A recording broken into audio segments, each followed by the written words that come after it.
नमस्कार, स्वागत है एक बार फिर आपके अपने यूट्यूब चैनल एजुकेशनल फैक्ट 2.0 पर। साथियों, जैसा कि आपको पता है कि मैं नित्य प्रतिदिन अतिथि शिक्षक, प्राथमिक शिक्षक, माध्यमिक शिक्षक एवं शिक्षा विभाग से जुड़ी तमाम नई नई अपडेट लाता रहता हूं। तो साथियों, उसी के क्रम में आज हम चर्चा करने वाले हैं उत्तर प्रदेश अतिथि शिक्षक या शिक्षा मित्र स्थायीकरण मॉडल। उन्होंने क्या मॉडल अपनाया था, क्या आपने नियम रखे, क्या रूल्स रहे, जिसमें शिक्षा मित्रों को एक समायोजित किया गया एवं उसको स्थायीकरण रूप प्राप्त हुआ। तो आइए एक एक करके अवलोकन करते हैं, जो मध्य प्रदेश के साथियों के लिए बहुत अहम भूमिका निभाएंगे। इसलिए सभी लोग हमारे साथ जुड़े रहें और इसका अध्ययन जरूर करें, ताकि आप डीपीआई एवं विभाग के समक्ष अपनी ये शर्तें भी रख सकें। हर जगह के मॉडल से कोई एक नई शर्त प्राप्त होगी तो हम उस शर्त के माध्यम से अपने मध्य प्रदेश में भी अप्लाई करवा सकते हैं, और पता नहीं कौन सी शर्त हमारे लिए रामबाण सिद्ध हो जाए। तो आइए एक एक करके उत्तर प्रदेश अतिथि शिक्षक या शिक्षा मित्र स्थायीकरण मॉडल के बारे में जान लेते हैं। तो साथियों, जैसा कि आप स्क्रीन पर देख रहे हैं, शिक्षा मित्र स्थायीकरण मॉडल। उत्तर प्रदेश सरकार ने शिक्षा मित्रों और अतिथि शिक्षकों के अनुभव को देखते हुए समय समय पर समायोजन, एडजस्टमेंट, स्थायीकरण जैसे विकल्पों पर विचार किया है। हालांकि पूर्ण स्थायीकरण अभी तक सभी के लिए लागू नहीं हुआ है, लेकिन यूपी का मॉडल अन्य राज्यों के लिए उदाहरण माना जाता है। अर्थात उन्होंने ऐसी नीति अपनाई कि इसको चाहे तो अन्य राज्य कॉपी भी कर सकते हैं, इसलिए ये रोल मॉडल की तरह उभर कर सामने आया। आइए साथियों, क्या था ये रोल मॉडल? यूपी शिक्षा मित्र अतिथि शिक्षक मॉडल के मुख्य बिंदु। पहले इन्होंने अनुभव को प्राथमिकता दी।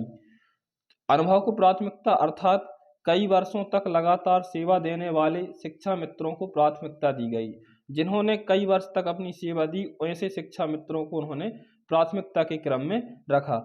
अनुभव के आधार पर चयन प्रक्रियाओं में लाभ भी दिया, और ऐसे तो समायोजित किया ही है, लेकिन साथ में अनुभव के आधार पर जो रेगुलर भर्ती होती है उनमें भी भरपूर लाभ दिया। दूसरी जो पॉइंट था वो था वेटेज, अतिरिक्त अंक का प्रावधान। और ऐसे शिक्षा मित्रों के लिए जिन्होंने कई वर्षों से काम किया, उनको वेटेज अर्थात अतिरिक्त अंक का प्रावधान बनाया। क्या था वह प्रावधान? शिक्षक भर्ती परीक्षाओं में अनुभव के बदले अतिरिक्त अंक वेटेज, सेवा अवधि जितनी अधिक उतना अधिक लाभ। मतलब उन्होंने ऐसा नहीं रखा कि 3 वर्ष वाले को भी उतने ही अंक, 4 वर्ष वाले को ही उतने अंक, 10 वर्ष वालों को ही उतने अंक, ऐसा नहीं। सेवा की अवधि जितनी अधिक है उतना अधिक लाभ उन्होंने दिया। अर्थात जिसने अधिक समय दिया है तो उसको अधिक लाभ मिला, जिसने कम समय दिया तो कम लाभ मिला। इस प्रकार से अधिक जो पुराने साथी थे उनका चयन होता गया। आइए साथियों और इसका अवलोकन कर लेते हैं। तीसरा पॉइंट क्या था? तीसरा पॉइंट था समायोजन, एडजस्टमेंट की नीति। कुछ वर्गों में शिक्षा मित्रों को सहायक शिक्षक पद पर समायोजित किया गया। कोर्ट के निर्देशों के बाद नियमों में संशोधन भी किया गया। मतलब कोर्ट जब इन्होंने लगातार संघर्ष किया, ऐसे नहीं है कि डायरेक्ट सरकार ने नॉर्मल तरीके से इनको समायोजित कर लिया था साथियों, नहीं, इन्होंने भी बहुत संघर्ष किए और अंततः ये मामला कोर्ट, हाई कोर्ट और सर्वोच्च न्यायालय तक गया। अंत में निर्णय इनके पक्ष में आया और सरकार को कोर्ट की बात माननी पड़ी। तो नियमों में संशोधन करके जो शिक्षा मित्र थे उन्हें सहायक शिक्षक के पद पर समायोजित किया गया। तो इस प्रकार से उनका स्थायीकरण हुआ। इसके बाद चौथा जो पॉइंट था वो था मानदेय से वेतन की दिशा। पहले अल्प मानदेय में ये लोग काम करते थे, लेकिन बाद में हुआ क्या? बाद में निश्चित मानदेय और सामाजिक सुरक्षा पर विचार किया गया। बाद में इन्हें बाकायदा बेरोजगारी भत्ता, महंगाई भत्ता, ये सब चीज़ें देकर इन्हें सामाजिक सुरक्षा प्रदान की गई और मानदेय से ये वेतन में कन्वर्ट किए गए। इसके बाद आइए पांचवें बिंदु और आखिरी बिंदु पर बात कर लेते हैं, कानूनी प्रक्रिया का पालन। सुप्रीम कोर्ट के निर्णय के अनुसार ही किसी भी स्थायीकरण प्रक्रिया को लागू किया गया। मतलब कि सुप्रीम कोर्ट के निर्णय के अनुसार, मतलब इन्होंने स्थायीकरण जो प्रक्रिया अपनाई थी वो कोर्ट के अधीनस्थ होकर ही अपनाई। अर्थात कोर्ट ने जैसा निर्णय दिया उस प्रकार इन्होंने स्थायीकरण किया। इसके बाद दूसरी, पात्रता और योग्यता अनिवार्य। इन्होंने पात्रता और योग्यता को अनिवार्य रखा उस नियम में जो कोर्ट के अधीन था।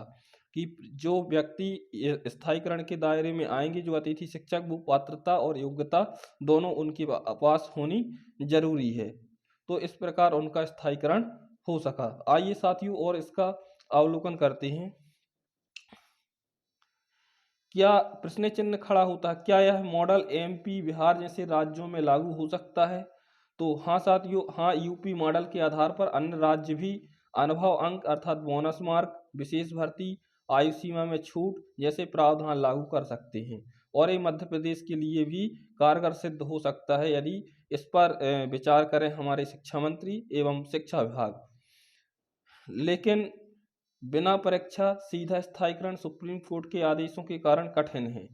यह तो हर बार आ जाता है कि बिना परीक्षा सीधा स्थायीकरण सुप्रीम कोर्ट के आदेशों के कारण कठिन है। इसका मतलब यह है साथियों, मैंने पिछले जो मॉडल्स बताए हैं छत्तीसगढ़, और आपको छत्तीसगढ़ के बाद आपको मैंने हरियाणा का मॉडल समझाया है, तो उन सब में यही बिंदु नोट है कि आपको टेट की जो परीक्षा है, जो हर स्टेट की अपनी पात्रता परीक्षा है, उसको पास करना अति आवश्यक है, तभी आप एक रेगुलराइजेशन और स्थायीकरण की कैटेगरी में आ सकते हैं। तो साथियों, ये था यूपी का स्थायीकरण मॉडल, जो मैंने आपको बिंदुवार समझाया है।